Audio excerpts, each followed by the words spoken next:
A friend, and then after she shares, to introduce another friend. It might have been over a dozen years ago, Gary, where you came and spoke at what was called a Great Commission Prayer Conference in Rolling Meadows.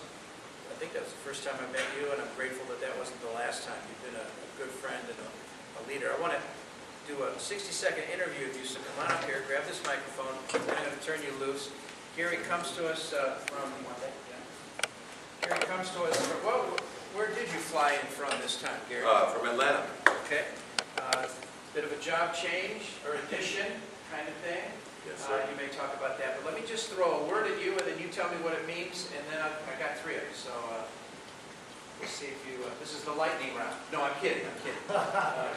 First word is thinking about you, trying to help you introduce yourself to us. The word is pastor. Pastor. The second best title besides Dad. Good. Where'd you pastor? I pastored in Youngstown, Ohio. Many places, but keep going. Yeah, well, two. Well, three. Actually, I served as interim pastor. At least that's what I called myself. They called me a supply preacher at a Presbyterian church for 3 years. And but I pastored Rising Star Baptist Church in Youngstown for 18 years. And I pastored Evergreen Baptist Church in Brooklyn for 5 years. Citywide prayer leader. Passionate about that. Okay. Yes. Conscience of Prayer is the one I know you're connected with most, but maybe in Youngstown, I don't know. Just unpack that a little bit. Your prayer citywide stuff. Well, I guess one word that comes to my mind when I think of how God moves in citywide movements, and it's the word desperation. We can do all the planning and strategizing we want, but until there's a sense of desperation and dependence upon God alone, all we've got is planning and strategies. There's a certain desperation that's a sovereign movement of God that brings us to a place of brokenness, that we stop trying to finance and politicize and strategize the solution. We just turn to God. Plan A, no plan B.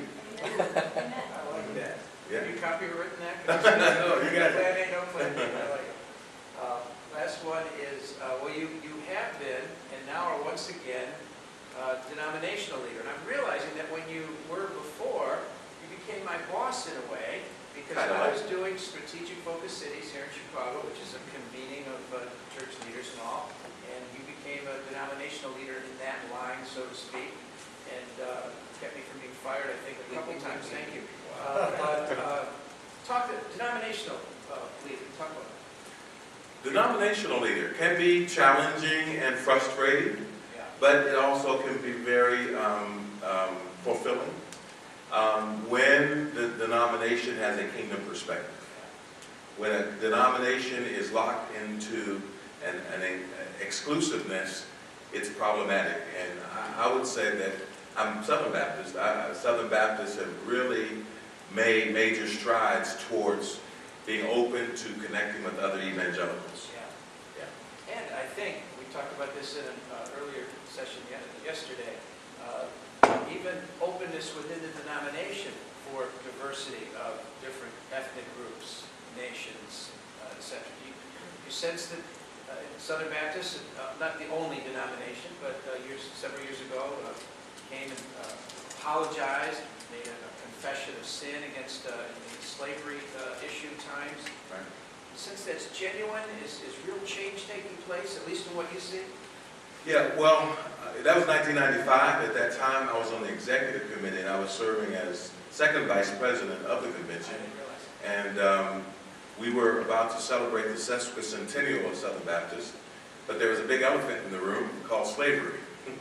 And the reason why Southern Baptist formed in the first place was to protect slavery. There's all kind of ways of trying to get around that, but that's just the fact. And Richard Land, who's famous and infamous right now, where I worked with Richard, and he pulled together a group of Anglo pastors, Al Moeller, Paige Patterson, Richard, and then I pulled together several Southern Baptist black leaders, and we sat across the table. And I can remember Al Moeller was just, how many of you know Al Moeller? either love him or hate him, but I love him. He's a challenging intellect. But Al Mohler really had a real grasp of American slavery. Because there were those who were saying slavery's been all over the world, but he made it clear that the cruelty and the inhumanities of American slavery were so distinct. Yeah, and he was the man, he was the one that made that point. And when you read that apology that was written in 1995, it is so clear that it's sin. It was an apology for sin, even an apology for the fact during the 1960s, during the Civil Rights Movement, Southern Baptists were AWOL on even the very discussion. And so there was an apology. Of course, I was serving in my capacity at the time. Once Jim Henry and the Resolutions Committee made that resolution and was voted on in Atlanta, I was given the opportunity to respond. So I responded on behalf of African American Southern Baptists who understand the importance of reconciliation. So I wasn't apologizing for all black people that have ever been hurt by white people.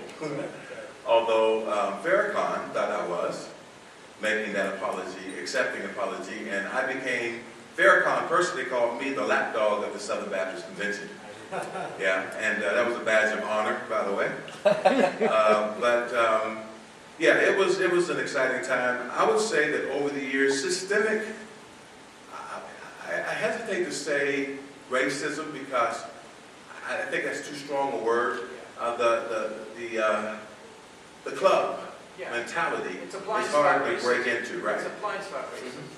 But I believe that we're moving in the right directions and some very positive things are happening now. Even with Fred Luter now being the president of the Southern Baptist Convention. So we're definitely moving in the right direction. Well, the reason I asked you to unpack that, I'm about to turn you loose here, is pastor, prayer, even denomination is not, you're not a denomination leader because you want to sit behind a desk and send out emails. You want to be on the field. You want to, it's about collaboration and connecting leaders and partnerships, and you're going to talk about that. But I just wanted this group and any watching on video to hear your heart on that because that's one of the reasons I appreciate and love you very much. I want to ask somebody, would you pray for Gary, that the Spirit of God would speak to him and through him, and that this message for the small group assembled here might even have a greater impact beyond just those of us in this room, but that we would carry this message as God speaks to each of us. Somebody in your own words, just pray along those lines. Would you just go ahead?